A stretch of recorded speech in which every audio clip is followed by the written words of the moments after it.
Hi guys, welcome back to my channel. I hope you're doing well. Today we're talking about the upcoming price increase for Chanel's. So if you follow any of the purse forums, the Facebook groups or anything like that, you are probably made aware that the prices are going up as of July 1st. They go up so often, I don't actually make a video to talk about every price increase. But this one, they're claiming that the price is going up for $1,000 or over $1,000 in some cases. For the classic pieces. So that's probably one of the biggest increase we've seen. So for the past little while, I think a few times ago, they did go up by $500, and I thought that was kind of scary, big increase.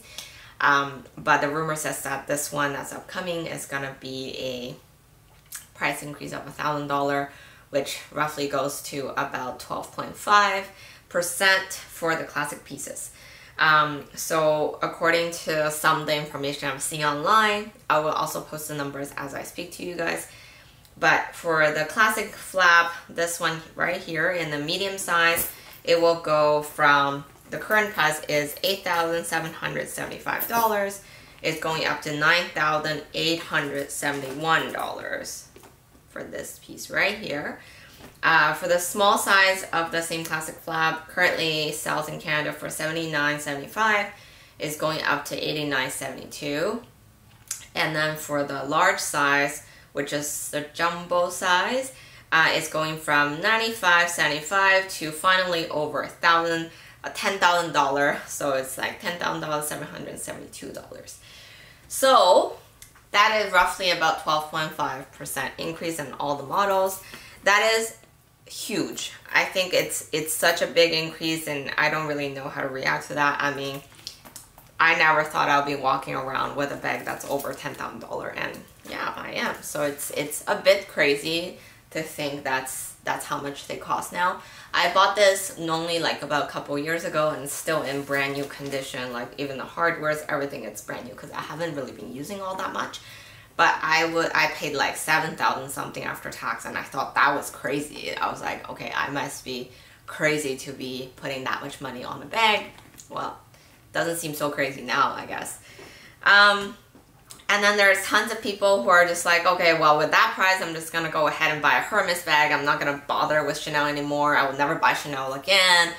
Blah, blah, blah. So, I mean, to that point, I mean, we all know, like, it's not like Hermes bags, you can just go into the store and purchase one. They're hard to come by. So making that comment, I mean, sure, I mean, if you have means to get to them, I don't see why you, I mean, personally, if I can pick between a Jumbo and a Birkin or Kelly, well, yeah, I'll pick Birkin and Kelly. Who's gonna give that to me, right? So it's not really I mean, you know, you can take that however you want. You can obviously get into Hermes and start purchasing their lower price point bags and just give up on Chanel altogether, that's your own call. But I personally feel like with Hermes, really it's like the ultimate bag are the Birkin, Kelly, and Constance. If it's not those bags, the other ones are not that hard to come by. They're still relatively hard to come by, and therefore, in correlation, the resales are not that great, and the value retention might not be as good as a Chanel flap, right? So, you know, at the end of the day, people who made these decisions for price increases are, you know, very smart mind people, and they look at trends and data before they make these decisions. They're not just random number that they throw out there. They've obviously weighed the risk and benefit and decided that this is how they want to progress to. At the end of the day, like I said, it's always supply and demand. You put in a certain price, if people buys it, that's why it's there, and that's why those are at those prices they're at, right? So another big factor for this price increase, obviously I've mentioned this in my other video for the new authentication system that Chanel will start to implement and roll it out, is the metal chip tag instead of the current authentication hologram sticker that they have. Obviously, implementing a new system would cost money, so I would think a lot of that would contribute to this massive price increase, and I actually predicted that in my video when I talked about this new authentication system. So it's not a huge shocker. I mean, I am still a bit shocked by 1,000. That's just seems like a whole other bag altogether. But when you look at all the factors, I don't know. I think it's not that shocking, and I'm not worried that they're gonna go out of business because of this, because people will continue to buy regardless. So, obviously, I don't think that's something they'll be concerned about. A few common questions that people ask, with the price increase, does it mean the quality is gonna get better? No, I don't think so. If anything, I think the quality will still continue to decline. It's simple facts, right? Like nowadays, back then you might have one fancy bags and you would treasure it for the rest of your life and pass it on to your kid. It's an art piece, like it's really handcrafted to the precision. If you count the stitching marks, they were all like 11. Actually, one of the factors that you used to tell counterfeit bag is by counting the number of stitches on your quilt. And you're supposed to have about 11 stitches every side. And that was always something that was like, when I first got into Chanel, like people will tell you that's one of the things you should look at when you authenticate bags. None of the bags are 11 stitches now. They're probably like, I don't know, 8 if you're lucky. So definitely different. But when I look at my vintage pieces, definitely they're a much better stitch. They're just a much better made, and the craftsmanship that goes into those bags are just at a different level. So, and like I said, because the consumption is so high now, people will have 10 bags, 20 bags in their collection. Not every bag is going to be perfect. I don't think Chanel, they care that much. I mean, if you find a little detail, you can always go return it. At the end of the day, these bags cost what to make? Like not a lot, not nowhere near their actual price, right? So I don't think the quality will change. My answer would be no. Another question, most common question probably is, will you continue to buy Chanel bags? I will. I mean, I feel like it's just part of life. It's not like everything's gonna go up in prices with inflation and everything. Right now, we're facing this new increase and we're in this shock state thinking, oh my God, that's a crazy price. I'll never pay for that price. A year from now, when you look back, you'll probably be like, it's probably okay. You're starting to accept the new price, and before you know it, they're gonna do another price increase. So I personally wouldn't stop buying from them. I mean, it's at the end of the day, though, for me, I think I want to make this bag purchase, luxury purchase, like a lifetime thing. It's almost part of like my regular expense now. So I kind of factor into my saving, into my finances. But obviously I'm not going to buy 5 bags at the same time or within a short time frame. I think most people, when you first get into luxury purchase, Chanel or Hermes, they tend to kind of go in with like a lot of purchase at the onset, and then they either stop or they slow down or they start selling things like that. So it's the same thing. I mean, I'll probably let go some pieces and hoping to get some other pieces.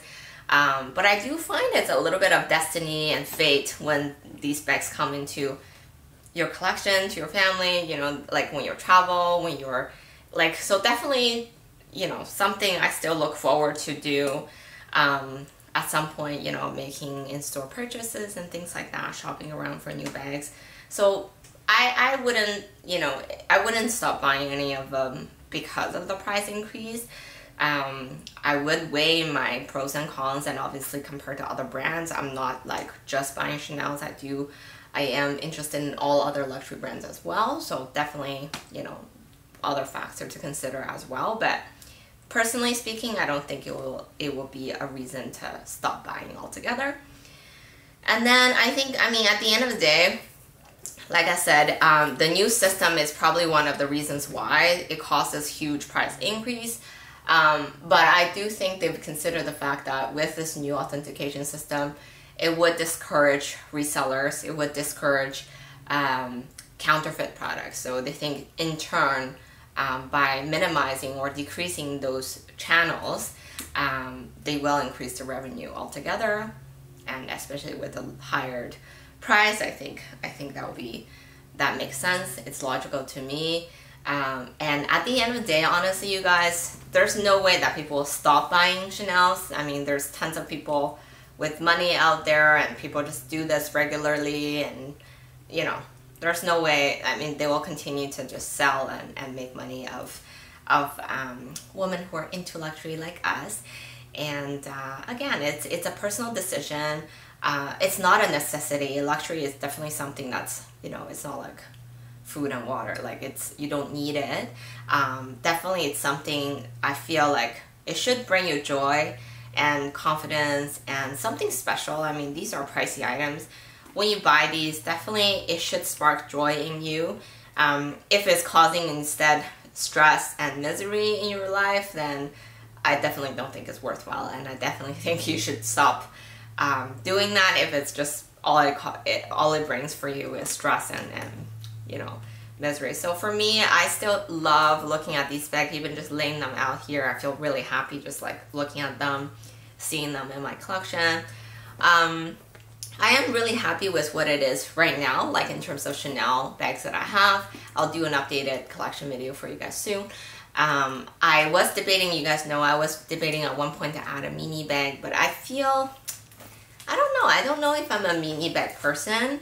And sometimes I do find the price on the secondhand market just so inflated that not really something I'm drawn to. And also, so I was also considering maybe a small classic flap. So yeah, I mean, if I comes by, if I happen to be traveling or to be in the boutiques and see something I really like, I probably will still go for it. So anyways, well, at this point it's so hard to know when that will be, because obviously we're still in this situation where we're indoor, like when we're at home most of the time. So I'm hoping soon. I can't wait to shop around more, especially shopping in person, stores and things like that. So yeah, it won't stop me from buying, but I definitely can understand people who are kind of frustrated by this, especially if you've been saving up for a long time to purchase one, and now it's like, oh, additional saving that you have to go on top of it. I mean, for to people who are struggling with that, there are actually some really good options on the pre-loved market as well. People who, like me, you know, purchased this bag and just never really used it. It's really in a brand new condition. You can find some pretty good deals that's under retail price, if that's something you would like to consider. You know, it's almost like, if you think about it, it's like traveling. You know, obviously everyone would love to stay at 5-star every stop that they get to, but you know, you have to weigh, like, give and take and decide on how like decide on your budget and timing and things like that. So it's kind of similar to that. Like travel, I would say, is also kind of a luxury thing, like for people who actually have the money and the time to do. So it's kind of, I don't know if it's the right comparison, but you guys know what I'm trying to say. So if really budget is something, you have to look at different models, look at different options on the pre-loved market, and yeah, so I do think it's still attainable, but it's definitely not everyday purchase for sure. So okay, that's it. I mean, it's pretty short, just my really quick thoughts on these on the price change. It is a significant increase. That's why I thought I you know, makes sense for me to chat about it. And let me know what you guys think. And I'll talk to you guys soon. Bye.